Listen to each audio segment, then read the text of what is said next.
भयंकर युद्ध जिसमें पुरुषों की एक पूरी पीढ़ी खत्म हो गई,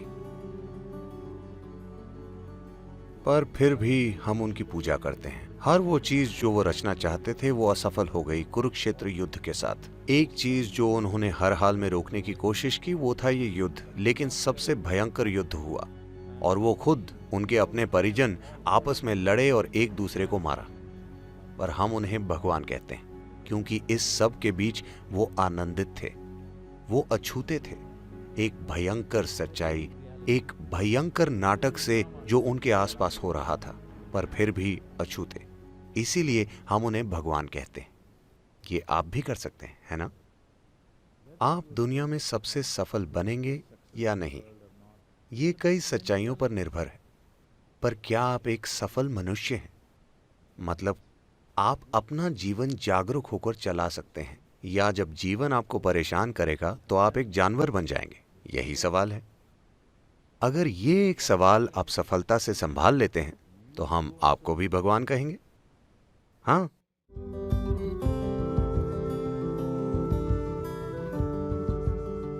देश के सांस्कृतिक मूल्यों में कृष्ण की इतनी अहमियत इसलिए है क्योंकि इस व्यक्ति ने अपना पूरा जीवन एक खेल की तरह जिया, चाहे कुछ भी हो रहा हो। उनका जीवन कई तरह के हालातों से होकर गुजरा। उन्होंने बचपन से ही बहुत कठोर स्थितियां देखी। जिस दिन वो पैदा हुए उसी दिन से लोग उन्हें मारने की कोशिश में थे। बचपन में बहुत से लोग उन्हें मारने के लिए भेजे गए, कई वजहों से, और कई बार उनकी अलौकिक शक्तियों से इन चीजों को रोका गया। मगर सबसे महत्वपूर्ण यह है कि वो नाचते गाते, खुशी खुशी, आनंद पूर्वक, प्रेम पूर्वक इन चीजों से गुजरे। चाहे वो युद्ध में हो या अपने दुश्मन का सिर धड़ से अलग करने वाले हों, उनके चेहरे पर मुस्कुराहट रहती थी।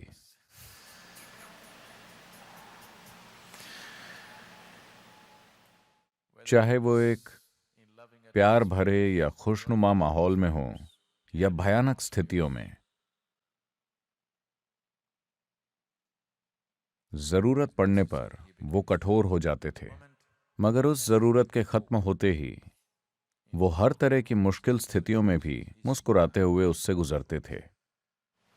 Unfortunately, people would like to see this as a divine quality. दुर्भाग्य से लोग इसे किसी दिव्य गुण की तरह समझते हैं। मुस्कुराना एक मानवीय गुण है, ये कोई दिव्य गुण नहीं है। जिन इंसानों ने इसे खो दिया है उन्होंने अपनी खुशी को स्वर्ग भेज दिया है। उन्होंने अपनी खुशी को स्वर्ग भेज दिया है। सिर्फ वहीं वो संभव है।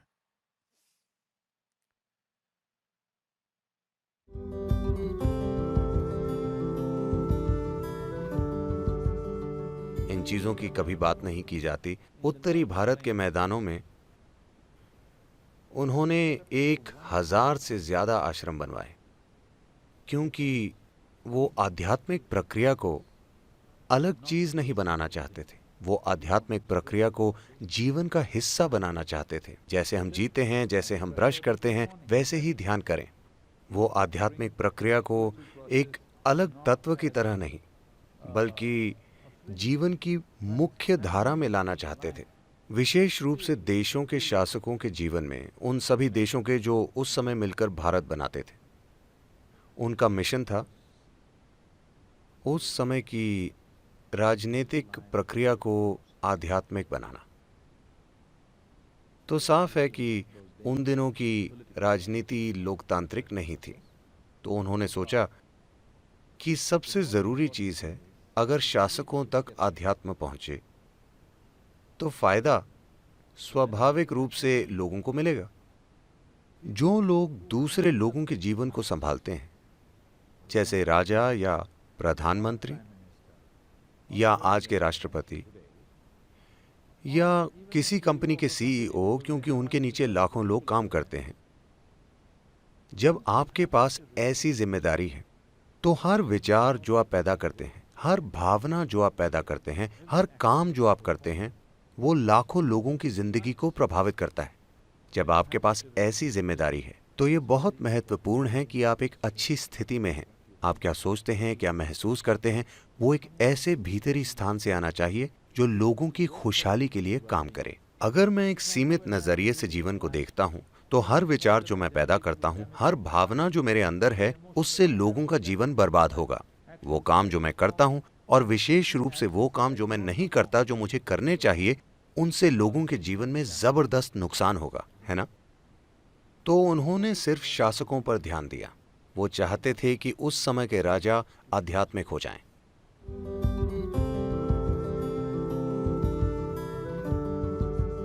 तो एक बच्चे के रूप में उन्होंने अपने बहुत से गुण दिखाए। जब वो सिर्फ 3 महीने के नवजात शिशु थे, पूर्णिमा का उत्सव आया। इन कृषि संस्कृतियों में पूर्णिमा हमेशा से एक उत्सव की तरह मनाया जाता था। वैसे तो हर दिन एक उत्सव था, पूर्णिमा और भी अच्छा बहाना था।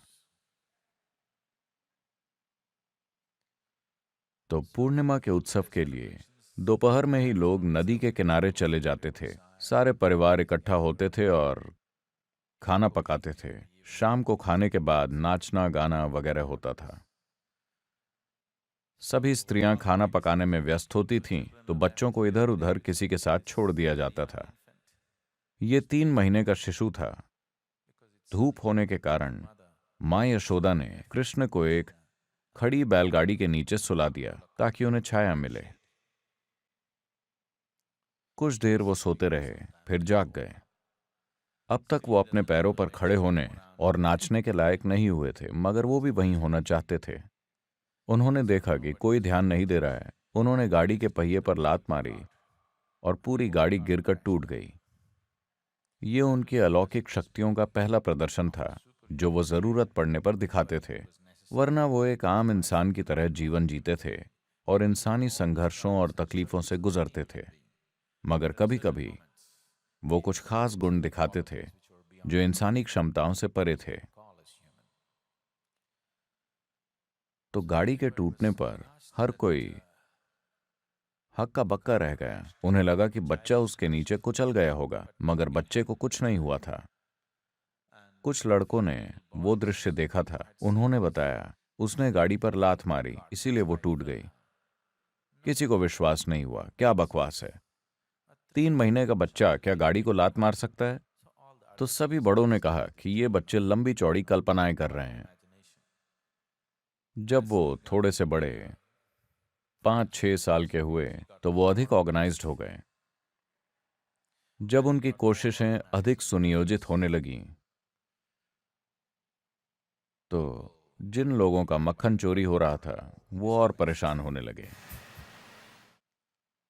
तो उनकी मां के पास और ज्यादा शिकायतें पहुंचने लगीं। लगातार लोग आकर शिकायत करते थे कि अपने लड़के को घर पर रखिए, हमारा फ्रिज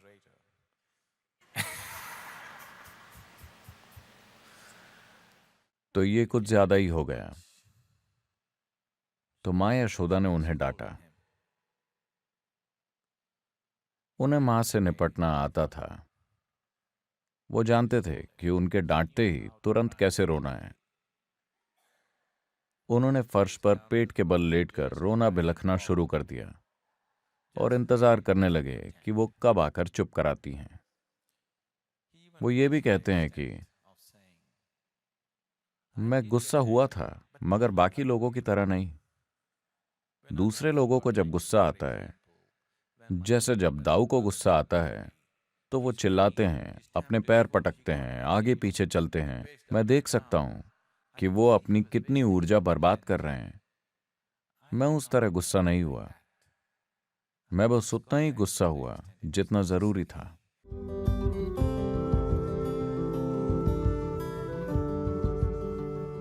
अगर हम उस सत्व का स्वाद चखना चाहते हैं जिसे हम कृष्ण कहते हैं, जिस चेतना को हम कृष्ण कहते हैं, अगर हम चाहते हैं कि वो हमें छुए, तो हमें लीला की जरूरत है। हम यहां लीला के लिए आए हैं। लीला का मतलब ये उनका मार्ग है जो जीवन को एक खेल की तरह जीते हैं। ये गंभीर लोगों के लिए नहीं है। आप हैं क्या?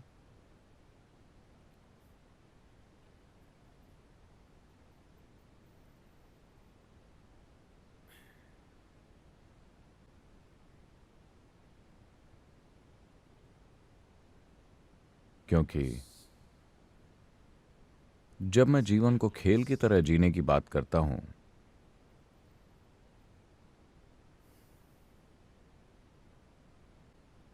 हम यहां सिर्फ खेलने के लिए नहीं आए हैं। हम यहां जीवन के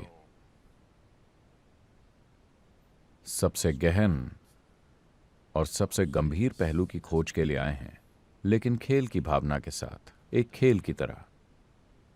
वरना कृष्ण यहां नहीं होंगे।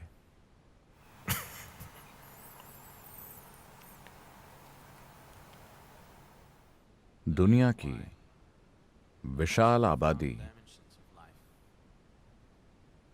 जीवन के सबसे गहरे आयामों से चूक गई है, और इसका कारण ये है कि वो नहीं जानते कि खेल की भावना में कैसे रहना है। अगर आप इस मार्ग में खेल की भावना के साथ आगे बढ़ना चाहते हैं, अगर आप खेल खेलना चाहते हैं,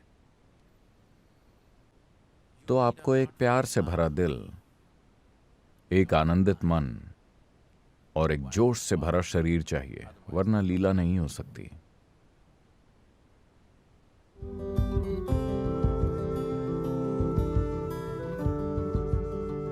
अगर आपको यह वीडियो पसंद आई है तो इस वीडियो को लाइक करें और ज़्यादा से ज़्यादा लोगों में जरूर शेयर करें, जिससे प्रत्येक व्यक्ति इस वीडियो को लाभ उठा सके। अगर आप आगे ऐसी और भी वीडियो देखना चाहते हैं तो इस चैनल को सब्सक्राइब करना ना भूलें। धन्यवाद। स्वस्थ रहें, खुश रहें।